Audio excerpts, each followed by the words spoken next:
Welcome my dear students. In previous period we studied about history. In that we saw and we learned about Europe and India. In that we learn about the various periods, that renaissances, that revolutions, religions, reforms movement, geographical discoveries, and even the intellectual revolution in Europe, as well as the revolution in political sphere and the War of America, or the American War of Independence. How people now they come to know about the independence and the importance of the independence. So today let us see the French Revolution. French Revolution. In 1789 onwards, the people of France revolted against the uncontrolled and unjust monarchy and feudalism and established a republic. See, that monarchy means the one's authority or the kinghoodship.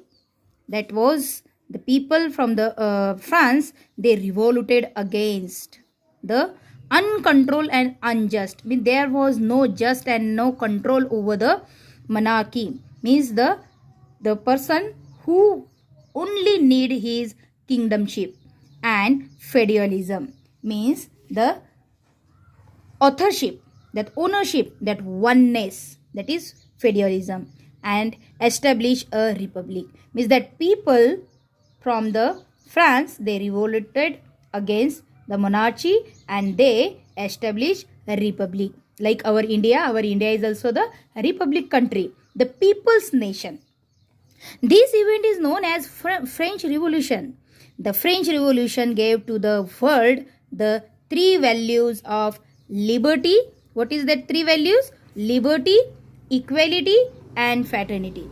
Means liberty means freedom, equality, all are equal. No one is small, no one is big, no one is greater, no one is smaller. And fraternity means the brotherhoodness. So that was given, these three values were given by the French Revolution.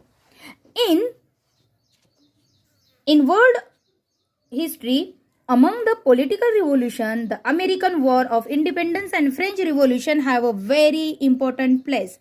We saw already about the American Independence War and the French Revolution. That French Revolution people, they were also get against by that monarchy. Then another revolution was there, as we saw that about the industry and business and trade. So next is Industrial Revolution. In the latter period of 18th century, there were many technological innovations in Europe. As we saw that many technological innovations. Innovation means research were there. That people find out new technological issues. There was a production with the help of machines running on steam. And then the production was getting by the machines, not by the hand, but the machine on steam. Steam means vapor. The cottage industries were replaced by big factories, and now big factories are replaced by the cottage industries, means small industries. Machines came to be used instead of handlooms. Now people are not going to make the production by their hand, but the machines were used. Railway and steamer became the mode of transportation. Means whatever the production they get, that production was transferred from one place to another place with the help of railway and the steamer.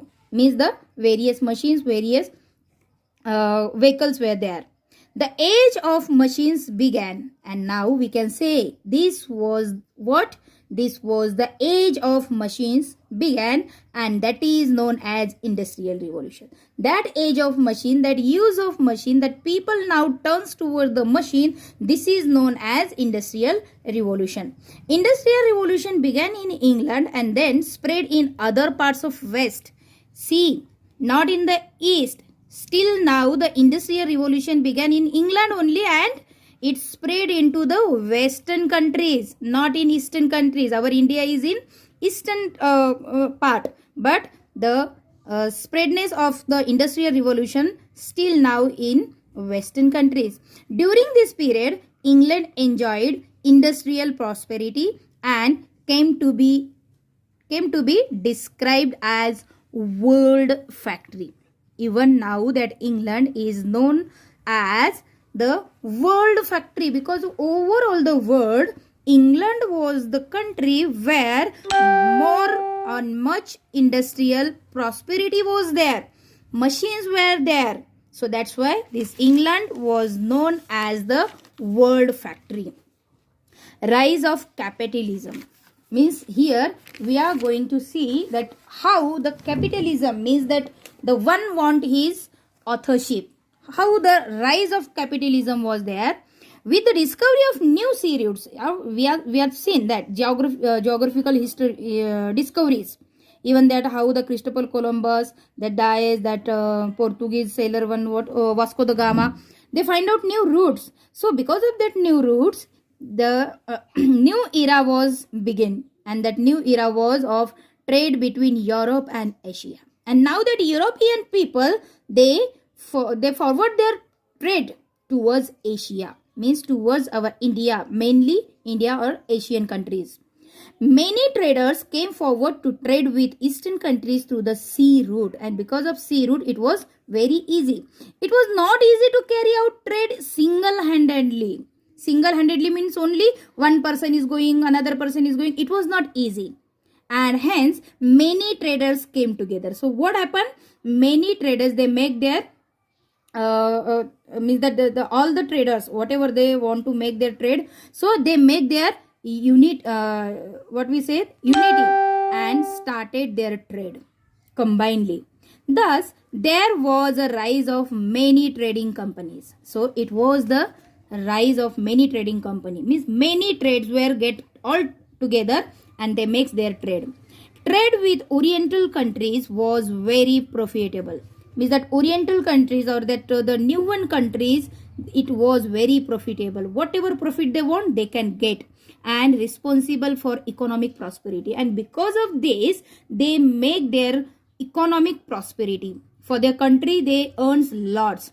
Hence European rulers started giving military protection, and this is the reason, because of this, that very profitable and responsible for economical prosperity. Because of that, European rulers started giving military protection and trade concessions to these trading companies. So these trading companies means that the European rulers were getting, they started to give the protection and concession too.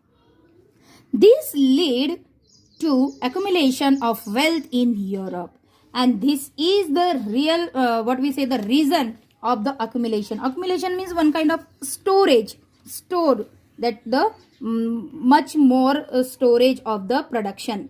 So that production of the wealth in Europe, this property was used in the form of capital for trade. And even whatever the accumulation, whatever the wealth that Europe get collected, this property was used in the form of capital for the trade and commerce, which led to rise of capitalist economic system in the Europe. So that economic system was capitalized by this trade system.